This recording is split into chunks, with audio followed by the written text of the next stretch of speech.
Malacanang dismisses overall Deputy Ombudsman Melchor Arthur Carandang. The Office of the Ombudsman receives the dismissal order from the Office of the President or OP Tuesday afternoon.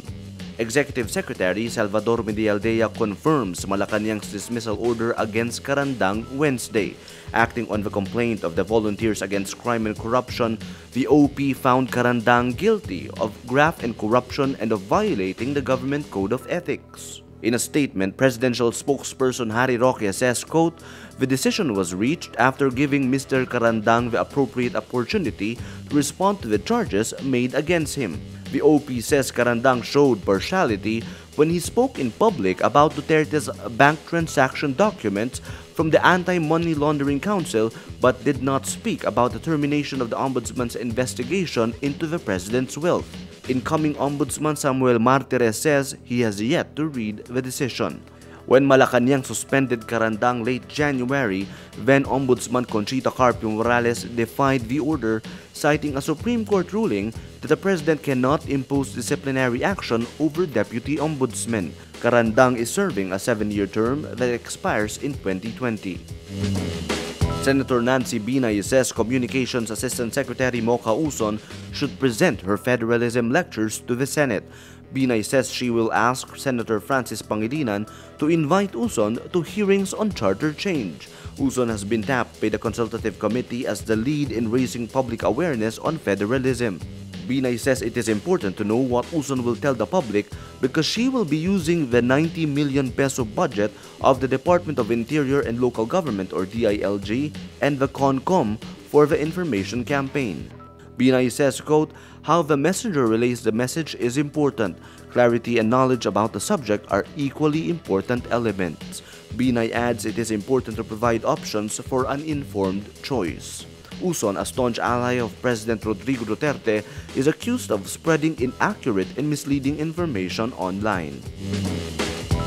The United States Justice Department says a federal grand jury indicted Janet Lim Napoles and members of her family for domestic and international money laundering and conspiracy. It stems from the transfer to the U.S. of $20 million of her alleged earnings from the pork barrel scam. Napoles, her children Joe Christine, James, and Jean, her brother Reynald Louis Lim, and his wife Anna Marie were indicted for quietly liquidating the assets in the United States.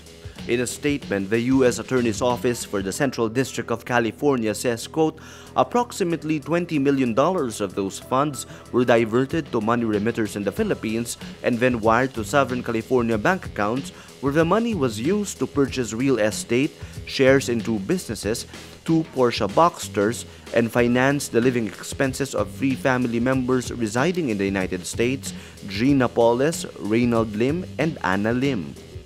United States Attorney Nick Hanna said they will work with the Philippine government to extradite the defendants to the U.S. The case is also being investigated by the Federal Bureau of Investigation. Janet Napoles is on trial for 5 counts of plunder and is detained in the Philippines. President Rodrigo Duterte says he is sure his eldest daughter, Davao City Mayor Sara Duterte, won't seek a national post in the 2019 elections. Ang anak ko, Inday, I can tell you, I know her. Hindi magtatakbo yan ng nasun. Duterte has fared well in recent surveys on possible senatorial candidates, but her father says she's deliberately being vague about her plans to run for senator to annoy his critics. Ganoon lang yan. It was a reaction of a daughter na marinig gano'n ang salita ng sabi naman talaga, my father does not deserve that kind of statement. In January, Duterte Carpio said her slot in the senatorial survey's winner's circle would be open as long as opposition politicians don't anger her. The Davao City mayor also once said she is considering running for congresswoman in 2019. The planet Mars is closer to Earth than it has been in the past 15 years, offering unusually bright views of the red planet's hues. NASA says the red planet and Earth haven't been this close since 2003 and won't be again until 2035.